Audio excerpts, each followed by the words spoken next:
All right, we're back. 2025 AP Calculus AB free response questions. We are on number six now. Okay. Number six, as you can see, is a function that we're going to have to figure out. In this situation, with the y's and the x, we can see this is an implicit differentiation type of problem. A, show that dy dx is equal to this function. All right, so pretty quickly, you can go ahead and just dx the entire thing. Or in my case, I like to make sure that I split these two up first. I put the y's on one side and the x's on the other. So let's do it here. D dx of, we got y to the third minus y to the second minus y.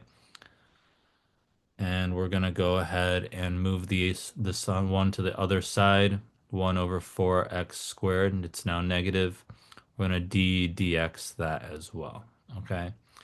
That one's going to be nice and easy. We end up with 2 over 4, which is 1 over 2x on that side. On the left side, because this is with respect to x and we're deriving y's, we're going to have 3y squared dy dx minus 2y dy dx minus 1 dy dx, which is just going to be dy over dx. And that's going to be equal to this. Remember, this is a negative actually on this side. We're going to pull out the dy over dx. 3y squared minus 2y minus 1 is equal to negative half of x.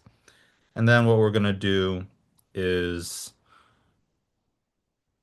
combine these. We're going to divide this over the other side. And what we will end up with here is dy over dx is equal to, this is a negative x on the top. The 2 is now on the bottom. 3y squared minus 2y minus 1. Okay? And that is our implicit differentiation and our answer. Let's go ahead and check that really quickly. A, show that it is equal to that. So we have our dy dx. They did it on all on one left side, but it's the same thing on the right. Verification of it, and we have our answer. Okay. Next, there is a point P on the curve G near 2 comma negative 1 with x coordinate 1.6. Use a line tangent to the curve to approximate the y coordinate of point P. All right. So with that being said, what we do have here is we have our function. We do still have it here.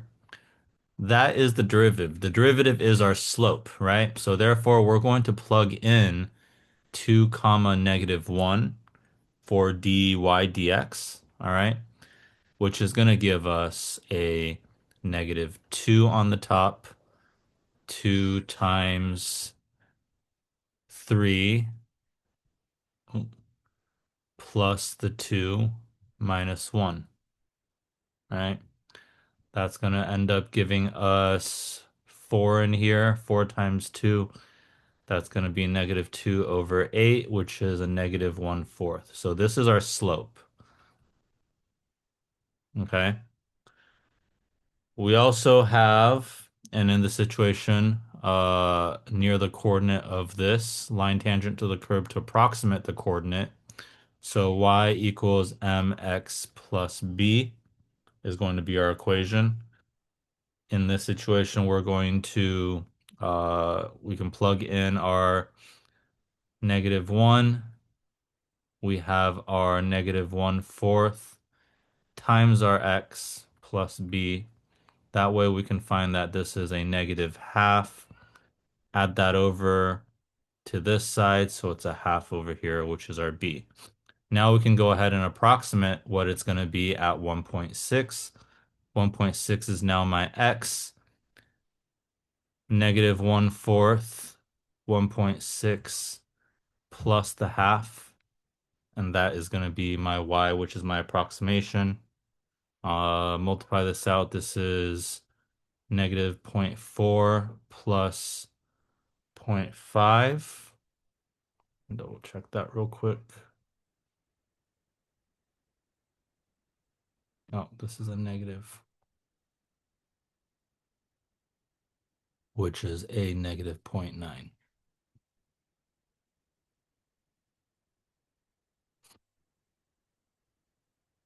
B right here. Let's erase this. We have our function to find our slope. Y is equal to mx plus b. We set our equation up right here. They used point slope right here, but same idea. Negative 0.9 is our answer.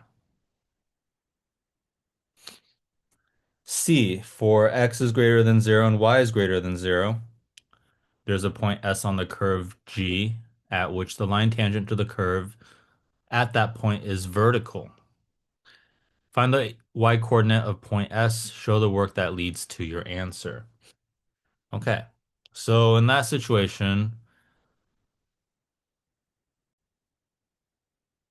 to find a vertical slope, remember this is our slope equation, we're basically going to have a uh, over 0 type of equation, right? So this bottom part of the function, 2, that's a 2, not a negative 2, 2, 3y squared minus 2y minus 1 is equal to 0.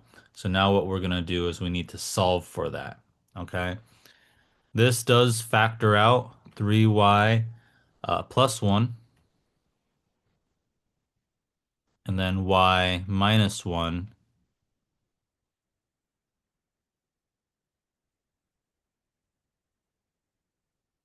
No, backwards FOIL real quick equals 0. So therefore we find that negative 1/3 and 1 are our values when it comes down to this, okay? We need y to be greater than 0, and so this one does not count. Therefore, our answer is 1. Y is equal to 1. So the line tangent to the curve that is vertical at the point of the curve is at y is equal to 1.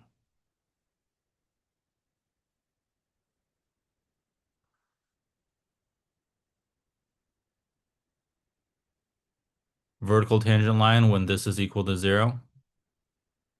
Solve for that. Y is greater than 0, so we have the 1. There we go. All right. Last but not least, D. A particle moves along the curve H defined by the equation. This is brand new, by the way. This was curve G. This is new H. At the instant when the particle is at the point 4, comma 1, dx over dt is 3. Find dy dt at that instant. Show the work that leads to your answer. All right, so we want to find dy dt. So we're going to take our function here and we're going to derive it with respect to t. All right, dy dt. 2xy plus ln y is equal to 8. We're going to, this is going to have to be a product rule. So this is 2x, let's go do 2 dx dy y plus 2x dy dt. Sorry, this is dt as well. Plus, this becomes 1 over y dy dt, and then equals basically a 0, right?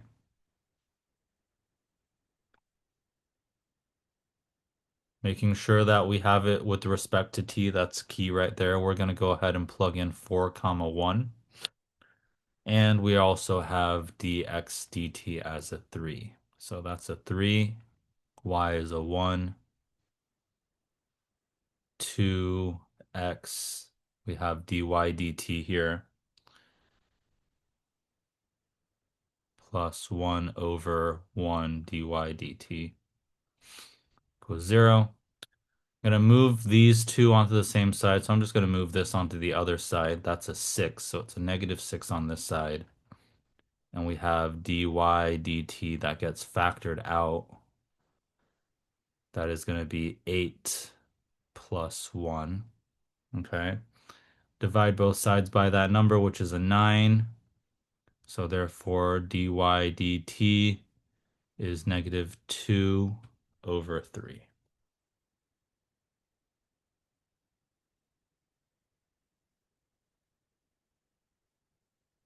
All right. Three things.